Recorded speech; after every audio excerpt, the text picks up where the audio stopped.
Em 20 de novembro, LaMelo Ball mandou um recado direto para a NBA. Apenas um emoji de palhaço, nada mais. Na noite anterior, ele entrou em quadra contra o Indiana Pacers, que vinha de uma campanha péssima. Um ano antes, enfrentando o Milwaukee Bucks, Melo havia feito história ao se tornar o terceiro jogador mais jovem da NBA a registrar 50 pontos e 10 assistências no mesmo jogo, ficando atrás de LeBron James por apenas 27 dias. Mas dessa vez, contra um dos times mais fracos da liga, o cenário foi outro. LaMelo perdeu o controle da bola sozinho, errou arremessos de 3 em sequência e ainda cometeu uma falta completamente imprudente em Pascal Siakam, a ponto do próprio treinador perder a paciência. O resultado, um astro da franquia recebendo 24 milhões por ano, acabou no banco faltando 4 minutos para o fim do jogo. Nos bastidores, a avaliação foi pesada. Executivos da NBA não aliviaram, chamaram LaMelo de um dos jogadores menos comprometidos da liga e questionaram seriamente se seria possível construir um time vencedor ao redor dele. Só que o jogo virou rápido. Em fevereiro, LaMelo Ball já liderava o Charlotte Hornets na maior sequência de vitórias da franquia em 27 anos. Durante seu podcast, Bill Simmons chegou a levantar uma provocação. Será que LaMelo, Brandon Miller e o jovem talento Con Knippel poderiam ser um embrião de uma nova dinastia, nos moldes do Golden State Warriors? A NBA não só duvidou de LaMelo Ball, muitos já tinham decretado o fim da história dele, mas esqueceram de apenas um detalhe: ele ainda tem apenas 24 anos. E quando LaMelo assinou seu contrato de 24 milhões, ele deixou claro, estava totalmente focado em vencer.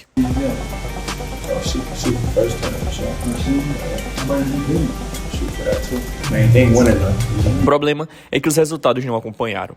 O Charlotte Hornets venceu apenas 27 jogos em 2023, caiu para 21 em 2024 e afundou ainda mais com só 19 vitórias em 2025. Nesse mesmo período, LaMelo entrou em quadra apenas 105 vezes. Para ter noção, Zion Williamson, constantemente criticado por questões físicas e por passar mais tempo fora do que jogando, participou de 129 jogos. Ou seja, além de menos disponível que Zion, LaMelo também acumulava problemas dentro de quadra. Após uma vitória contra o Milwaukee Bucks, por exemplo, ele deu uma declaração no pós-jogo que não pegou bem. Resultado, uma multa de $100 mil. O valor máximo permitido pela NBA. E ainda tinha a questão do desempenho. Na temporada 2025, LaMelo liderou a liga em taxa de uso, ou seja, o ataque passava majoritariamente por ele. Só que ao mesmo tempo apareceu apenas na posição 173 em eficiência real de arremessos, um contraste absurdo. Ele chegou a tentar carregar o time sozinho, em 5 jogos daquela temporada arremessou 30 vezes ou mais. Resultado, derrota em todos eles. Nem mesmo na sua atuação mais icônica, o jogo de 50 pontos e 10 assistências, ele saiu com a vitória. Para muitos críticos, isso virou a prova perfeita. Números vazios que não se traduzem em sucesso coletivo. A mídia começou a pesar a mão. Tim McMahon da ESPN foi direto. Questionou se LaMelo sequer é capaz de jogar um basquete vencedor, criticando duramente sua eficiência e defesa. Já o Bleacher Report foi ainda mais longe, classificando LaMelo como o jogador mais superestimado de toda a NBA, afirmando que seu jogo é cheio de estatísticas vazias que pouco impactam em vitórias. E não ficou só na mídia, a própria liga começou a virar as costas para ele. Para o All-Star Game de 2025, LaMelo Ball liderou todos os armadores da Conferência Leste na votação popular. Recebeu mais votos do que qualquer outro jogador da sua posição.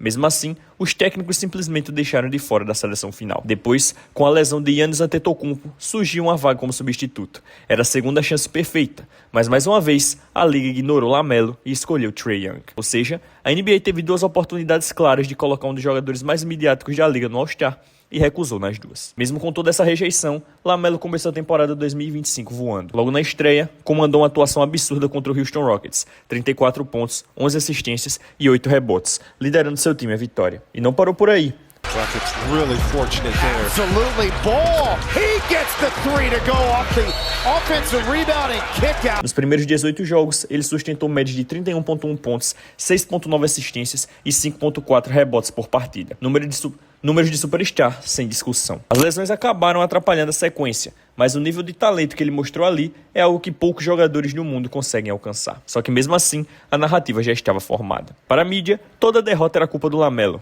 Cada turnover virava prova de falta de disciplina. E toda vez que ele ficava fora por lesão, surgia a mesma acusação: falta de compromisso com a vitória. E o mais pesado não vinha só de fora. Relatórios começaram a indicar que o próprio Charlotte Hornets já não via mais LaMelo como a peça central do futuro. Segundo fontes da liga, a diretoria estava cada vez mais insegura em apostar nele como o rosto da franquia a longo prazo. O cenário chegou a um ponto crítico. A organização estava aberta a negociar o jogador. Aos 24 anos, LaMelo Ball já não era mais tratado como futuro garantido, mas como uma dúvida real. Todo mundo já parecia ter decidido. LaMelo Ball não tinha mais futuro no Charlotte Hornets, mas essa narrativa ignora um ponto importante. Na única temporada em que ele realmente teve um elenco minimamente competitivo ao seu redor, LaMelo foi selecionado para o All-Star e liderou o Hornets a 43 vitórias em 2022. Naquele ano, ele entrou para um grupo extremamente seleto da história da NBA. Tornou-se um dos únicos jogadores a registrar pelo menos médias de 20 pontos, 7 assistências e 6 rebotes aos 20 anos de idade. Os outros dois nomes, LeBron James e Luka Doncic. Já na temporada seguinte, aos 23 anos, quando comparado diretamente com armadores que a mídia passou a exaltar no lugar dele, como Shai Gilgeous-Alexander, Tyrese Haliburton e Tyrese Maxey,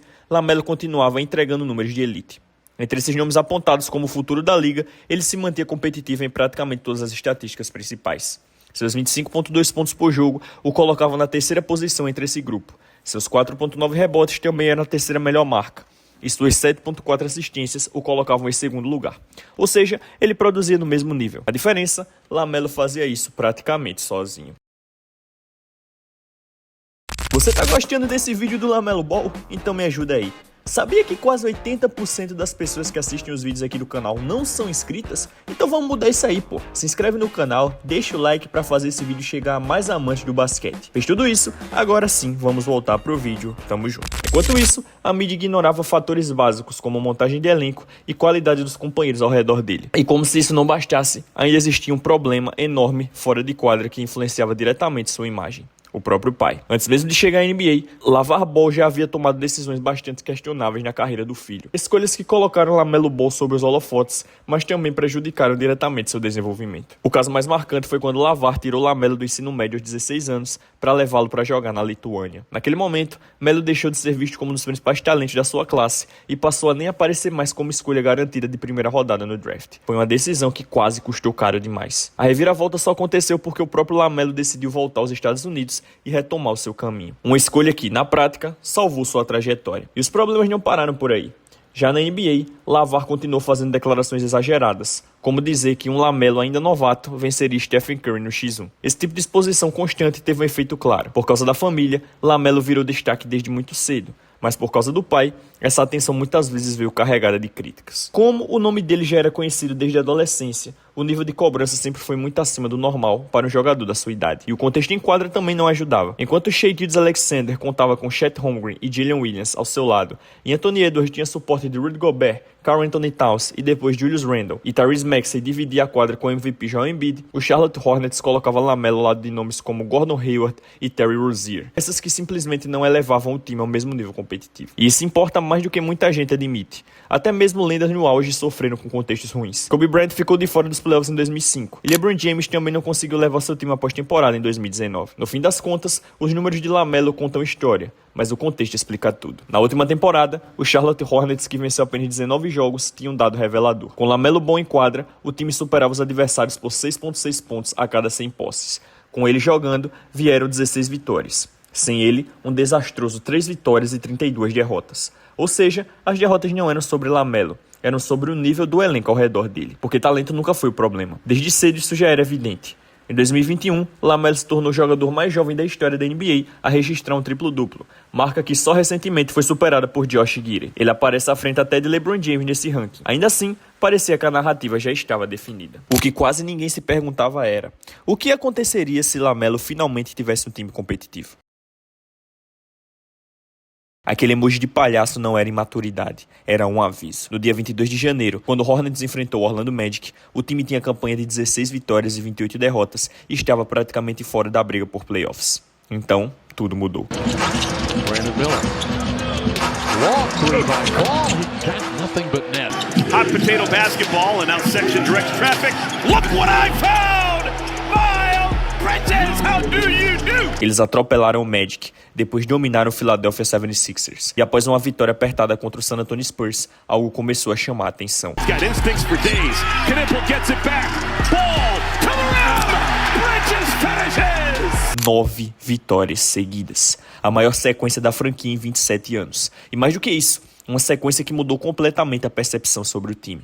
De repente, o Charlotte Hornets não só voltou à disputa por playoffs, como também transformou seu jovem núcleo em um adversário que ninguém queria enfrentar na primeira rodada. Desde 22 de janeiro, o Hornets passou a liderar a NBA em eficiência ofensiva e figura entre as melhores defesas da liga, ocupando o 7º lugar nesse quesito. E o mais impressionante, esse salto veio com um elenco extremamente jovem, praticamente todos com 24 anos ou menos, com exceção de Miles Bridges. Individualmente, LaMelo também evoluiu.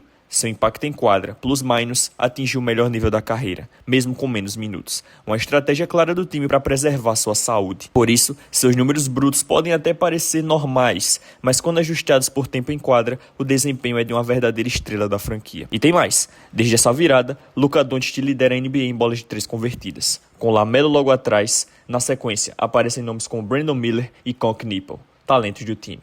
Em uma liga onde o arremesso de 3 domina o jogo, o Hornets passou a simplesmente destruir adversários nesse aspecto. Foi aí que analistas como Bill Simmons e Zach Lowe levantaram uma discussão interessante. Será que o trio formado por LaMelo e os jovens talentos do elenco pode se tornar a base de uma dinastia, assim como Stephen Curry e Klay Thompson foram para o Golden State Warriors? Porque no fim das contas a narrativa era clara. Disseram que você não pode vencer com LaMelo Ball como armador principal, mas agora essa história começa a mudar. O Bleacher Report chegou a cravar que LaMelo Ball era o jogador mais superestimado de toda a NBA. Mas agora, exatamente essas mesmas vozes começaram a mudar o discurso. Hoje, já existe um questionamento real. Será que LaMelo é de fato a estrela de um time que começa a ser colocado na mesma conversa que o Golden State Warriors de Stephen Curry? Meus amigos, a narrativa virou, e virou muito rápido.